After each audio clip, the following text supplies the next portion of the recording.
Imagina, caminas por el desierto abrasador, los labios agrietados, apenas queda agua, todo por una ciudad donde, según dicen, el oro está casi bajo tus pies. Tombuctú, ¿un mito? ¿O realmente hubo un lugar donde la sal se intercambiaba por oro casi kilogramo por kilogramo? ¿Por qué los viajeros europeos arriesgaban sus vidas por este lugar? ¿Y por qué las caravanas de camellos se extendían durante semanas a través del calor infernal? ¿Cuánta riqueza real escondían sus arcas y bibliotecas? ¿Y a dónde fue a parar? ¿Nos han engañado hermosas leyendas? ¿O simplemente llegamos demasiado tarde? Ahora les mostraré lo que normalmente se esconde en las notas al pie, cifras, crónicas, la codicia de los mercaderes y un giro inesperado que mantiene vivo el mito de la ciudad de oro hasta nuestros días. No cambien de canal, a continuación vendrá algo que rompe la imagen escolar de la historia. ¿Quieren saber dónde desapareció el oro? Vamos allá. Tombuctú. El nombre mismo suena como un encantamiento, como el susurro del viento sobre las dunas del Sahara. Para los europeos medievales, esto no era solo una ciudad, era un sueño, un cuento de hadas, un espejismo casi inalcanzable. Pero, ¿de dónde surgió esta leyenda? ¿Cuándo surgió exactamente Tombuctú? Los historiadores dicen que la ciudad fue fundada por los tuaregs alrededor del año 1130 de nuestra era como un campamento estacional. ¿Te lo imaginas? Lo que más tarde se convertiría en un símbolo de riqueza inconmensurable, comenzó como un simple alto de nómadas junto a un pozo. El pozo, por cierto, estaba custodiado por una mujer llamada Buktu, de ahí el nombre, Timbuktu, que en la lengua tuareg significa el pozo de Buktu, de un modesto pozo a una legendaria ciudad de oro. Eso sí que es un crecimiento profesional, pero ¿qué transformó un oasis ordinario en un centro de atracción para toda África Occidental? La respuesta es a la vez simple y compleja: la geografía. Tombuctú estaba ubicada en un lugar único, a solo 12 kilómetros del río Níger, en el mismísimo borde del Sahara. Imagina una encrucijada donde se encuentran dos mundos. Desde el norte, las interminables arenas del desierto. Desde el sur, tierras fértiles y vías fluviales. Es como construir un centro comercial en la única carretera entre dos enormes ciudades. El éxito estaba prácticamente garantizado. Para el siglo XIII, Tombuctú ya se había convertido en un punto clave del comercio transsahariano. Aquí se encontraban las caravanas del norte, cargadas con sal, cobre y telas, y los comerciantes del sur, que traían oro, marfil y esclavos. Pero la mercancía principal que hizo legendaria a Tombuctú fue, por supuesto, el oro. Provenía de los ricos yacimientos de Bambouk y Bure, ubicados más al sur, en el Alto Níger, y aquí es donde se pone interesante, la relación de precios entre la sal y el oro. ¿Alguna vez te has preguntado por qué decimos vale su peso en oro?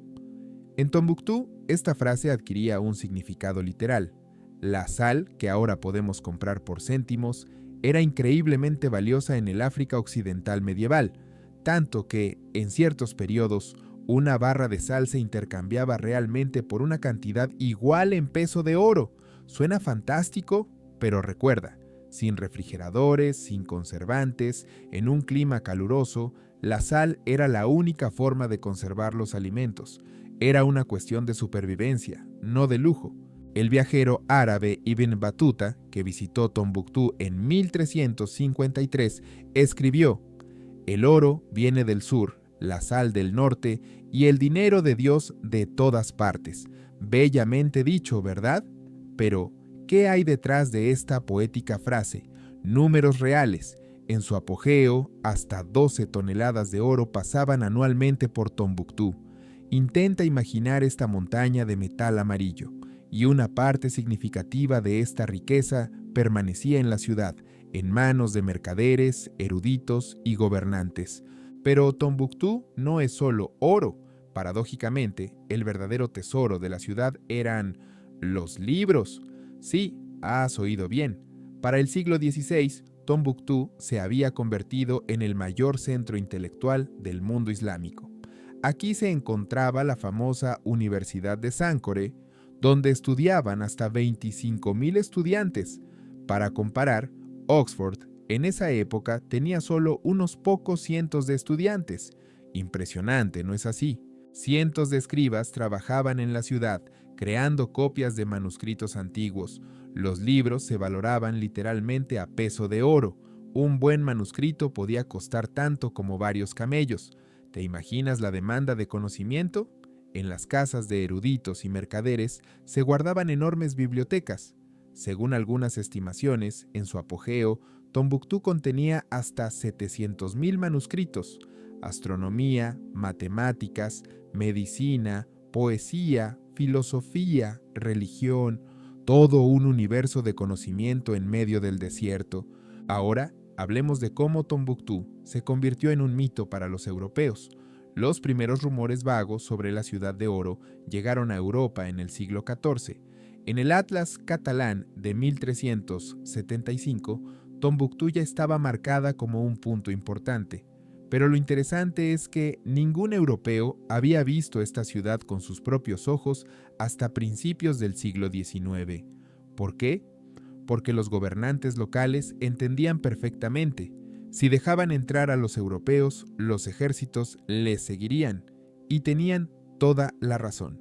Esto creó condiciones perfectas para el nacimiento de un mito. Cuando un lugar se conoce solo de oídas, la imaginación completa los detalles y pronto, en los salones europeos, se contaban historias sobre palacios de oro puro, sobre techos revestidos con placas de oro, sobre reyes tan ricos que incluso sus elefantes y camellos llevaban adornos de oro.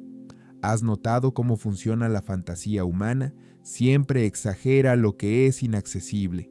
El primer europeo en llegar a Tombuctú y regresar con vida fue el explorador francés René Caillié. Esto ocurrió solo en 1828. ¿Puedes imaginar cuántos siglos permaneció la ciudad como un misterio? Caillié viajó disfrazado de árabe, aprendió idiomas y costumbres locales.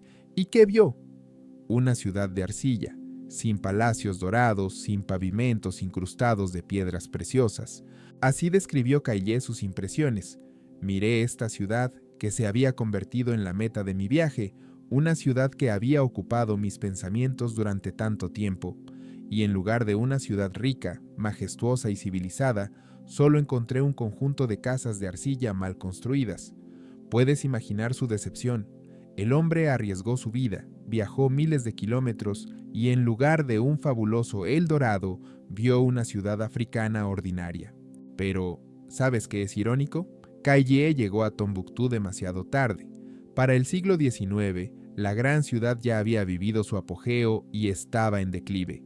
Es como llegar a Venecia 100 años después de su edad de oro y preguntarse por qué no es tan magnífica como en las leyendas. Tombuctú fue realmente rica, pero en una época diferente. El apogeo del poder de Tombuctú llegó en los siglos XV y XVI, cuando la ciudad formaba parte del Imperio Songhai. Durante este tiempo, la población alcanzó las 100.000 personas, una cifra enorme para una ciudad medieval. Para comparar, Londres en el mismo periodo tenía alrededor de 50.000 habitantes. Las calles de Tombuctú estaban llenas de mercaderes de África del Norte, Egipto y Arabia. Docenas de mercados operaban en la ciudad, las mezquitas reunían a miles de creyentes y en las universidades servían las discusiones científicas. Entonces, ¿qué pasó? ¿Por qué declinó Tombuctú? Aquí llegamos a un punto de inflexión en la historia, un evento que cambió el destino no solo de la ciudad, sino de toda África occidental. En 1591, el ejército marroquí, bajo el mando del Pasha Judar, cruzó el Sahara y derrotó a las fuerzas del Imperio Songhai. Tombuctú fue capturada, saqueada y sometida por los marroquíes. Imagina, 4.000 soldados con mosquetes contra un ejército africano tradicional con lanzas y arcos. Esta fue una de las primeras demostraciones de cómo las armas de fuego cambian el equilibrio de poder en el mundo. La superioridad tecnológica decidió el resultado de la batalla en cuestión de horas. Suena familiar, ¿verdad? La historia a menudo se repite, pero el golpe más devastador a la prosperidad de Tombuctú no fue dado por la guerra, sino por la geografía. O más bien, el cambio en las rutas comerciales. Con el desarrollo de la navegación en los siglos XVI y XVII, el comercio transsahariano comenzó a perder importancia. ¿Por qué arriesgar tu vida en el desierto cuando puedes transportar mercancías por mar? Oro, marfil, esclavos, todo esto se exportaba ahora a través de puertos en la costa atlántica de África. Tombuctú, que una vez fue un centro comercial clave, se encontró lejos de las nuevas rutas. Es como si en nuestro tiempo, una gran ciudad se encontrara de repente sin acceso a Internet y comunicaciones móviles. El declive es inevitable. Para cuando los europeos finalmente llegaron a Tombuctú, solo quedaban recuerdos y edificios semiderruidos de su antigua gloria. La ciudad que una vez controló los flujos de oro se había convertido en un asentamiento provincial en el borde del desierto. Pero, ¿qué pasó con los legendarios tesoros de Tombuctú? ¿A dónde fue todo el oro del que hablaban las leyendas? Una parte fue llevada por los conquistadores marroquíes, otra parte se dispersó gradualmente por el mundo a través del comercio. Pero el tesoro más valioso de Tombuctú, sus bibliotecas, corrió un destino especial. Cuando los militantes islamistas capturaron la ciudad en 2012, tenían la intención de destruir los antiguos manuscritos por considerarlos heréticos. Y entonces ocurrió algo asombroso.